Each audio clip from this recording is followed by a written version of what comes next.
A lot of you want to know how to do international medical placements during your summer holidays.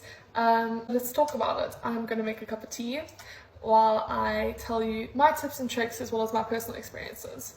Let's get started.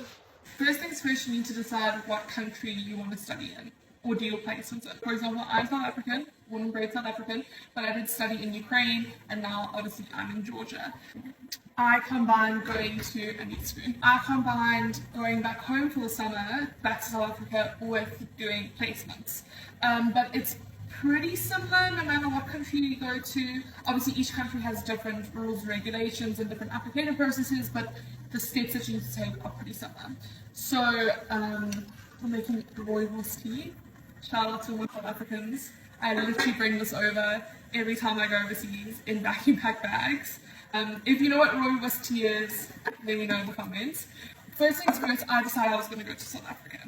So decide on the country. Then once you've decided on the country that you want to go to, you need to decide on the hospital. And if you're going to do it through the hospital or through the trust or through an educational facility, for example, a university, because each of them have different applications. So what you can do is you can, if you want to go through the hospital, you can find the manager or someone that you know at the hospital and email them and say, hi, I'm a medical student in what year, and I'd really love to do a clinical placement there for a couple of weeks.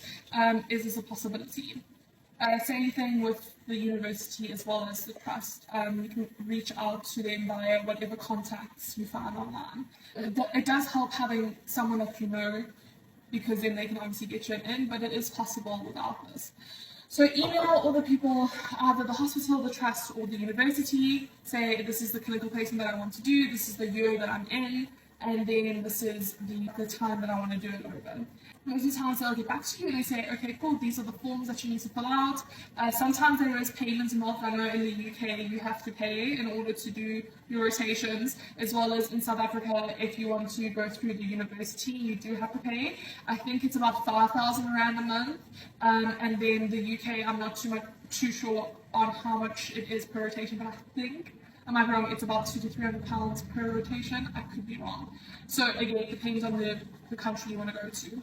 And then once you've filled out all the forms, you've done the applications, they will then give you the designated dates that you need to come for your rotation. It's actually very, very common in lots of countries to have international students doing rotations there, so most of the countries will have like a prerequisite routine on what you need to do. A lot of hospitals and stuff already know like what to do and where to direct you.